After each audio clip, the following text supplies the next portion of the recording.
महायुतीची काय खेळी होती आणि काय नाही हे अन्य लोक काय बोलतात त्याच्यापेक्षा महायुतीचे आम्ही प्रमुख पदाधिकारी आहोत. या सगळ्या महायुतीच्या या सावंतवाडी मतदारसंघातल्या प्रत्येक घडामोडीमध्ये आम्ही आहोत. त्यामुळे ती खेळी होती की कोणी मुद्दामून केलं या सगळ्या गोष्टी आम्हाला अगदी पूर्णतः ज्ञात आहेत. म्हणून या प्रेसच्या माध्यमातून आम्ही सांगतो की पुन्हा चुकीच्या प्रवृत्तीला ज्या माणसाने आपण ऑडिओ क्लिप ऐकली असेल, ज्या माणसाने राणे साहेबांवर आरोप केले त्या माणसाला भारतीय जनता पार्टीमध्ये सिंधुदुर्ग जिल्ह्यातल्या स्थान मिळणार नाही आणि ते पुन्हा स्थान निर्माण करण्याचा जर कोण प्रयत्न करत असेल तर त्याला सुद्धा पाठीशी आम्ही घालणार नाहीत. या भूमिकेवर मात्र आम्ही ठाम आहोत. ते तुमचं राणेंवर केलेल्या विधानामुळे तुमचं सगळा राणेंवर विधान केल्याने कसे काय आम्हाला नको अशी चुकीची माणसं दाखवतात. पक्षाचं नुकसान करणारा, नेत्यांवर आरोप करणारा आणि नेत्यांमध्ये मतभेद निर्माण करणारा कोणीही आमच्या पक्षात नको आहे आणि ही भारतीय जनता पार्टीची संस्कृती नाही.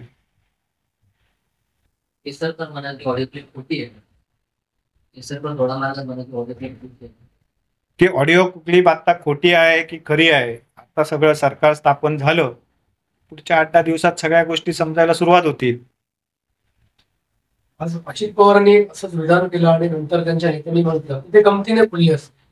जटार सुद्धा जे बोलले गमतीने बोलले असतील असं जर विधान झालं तर कसं बघायचं त्याकडे? गमती जमतीच्या स्टेटमेंटला किमान या पुढच्या काळात तरी सावंतवाडी मतदारसंघात स्थान नाही.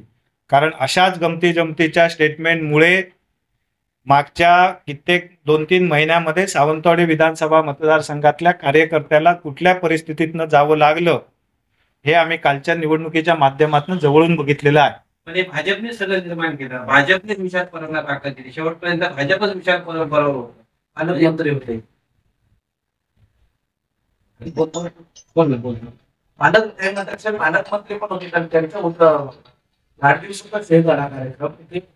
संदर्भात मला असं वाटतं की उमेदवारी अर्ज दाखल करण्याच्या आदल्या दिवशी संध्याकाळी ज्यावेळी इथे राजवाड्याच्या हॉलमध्ये आदरणीय चव्हाण साहेबांनी मीटिंग घेतली, त्या मीटिंगच्या वेळी चव्हाण साहेबांनी या मतदारसंघातल्या सगळ्या प्रमुख कार्यकर्त्यांची ती मीटिंग होती आणि त्या बैठकीमध्ये त्यांनी ती भूमिका अगदी स्पष्टपणे मांडली की माझा काय गैरसमज झाला होता, मला काय सांगून या कार्यक्रमाला बोलवलं होतं, मी कशासाठी या कार्यक्रमाला आलो होतो आणि या कार्यक्रमाचा गैरफायदा कशा पद्धतीने घेतला गेलाय आणि मी विशाल परब यांना नेमकं काय सांगितलं आहे, त्या उमेदवारी अर्ज का दाखल करू नकोस वगैरे या सगळ्या गोष्टी ज्या आहेत त्या त्याने स्पष्ट केल्या. त्यामुळे नेत्यांबद्दल गैरसमज असण्याचा कुठलाही प्रश्न नाही. कारण नेत्यांनी जी भूमिका स्पष्ट केली पाहिजे होती खरं म्हणजे एकदा त्यांनी भूमिका स्पष्ट केलेली पुरेशी होती. चव्हाण साहेबांनी ती भूमिका 4 वेळा 4 वेगवेगळ्या प्लॅटफॉर्मवर 4 वेगवेगळ्या यंत्रणांच्या समोर ती स्पष्ट केली आणि त्यांनी सांगितलं.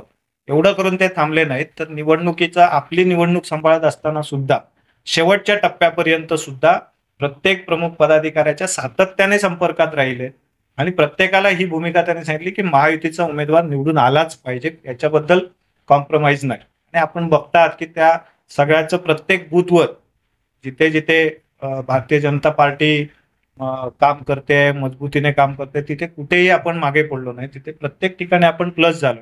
अर्थात की या ठिकाणी महायुती म्हणून चांगल्या पद्धतीचा समन्वय सुद्धा त्या सगळ्या शेवटच्या टप्प्यामध्ये घडून आला. त्याचा एक चांगला परिणाम आपल्याला या महायुतीच्या विजयामध्ये दिसून आला.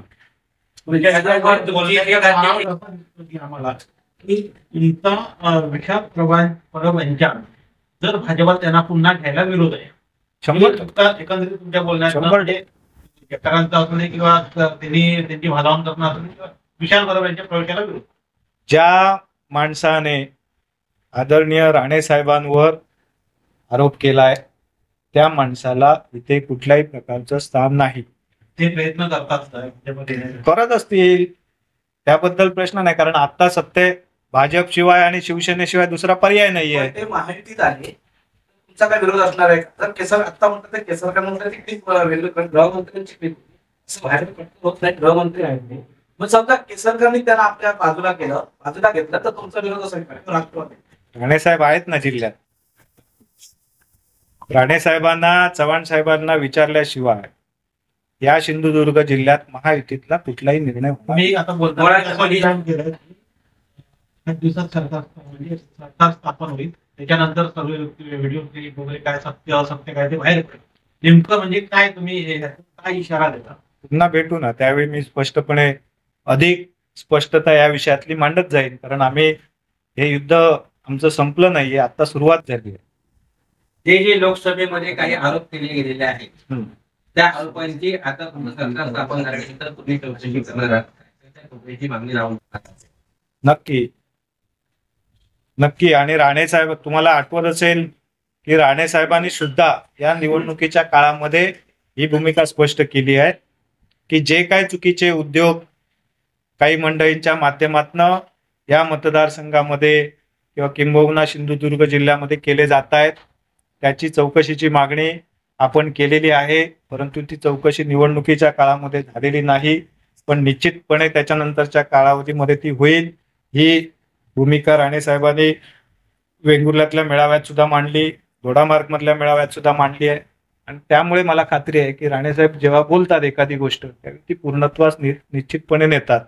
त्यामुळे त्याचे चांगले परिणाम आपल्याला येत्या कालावधीमध्ये दिसायला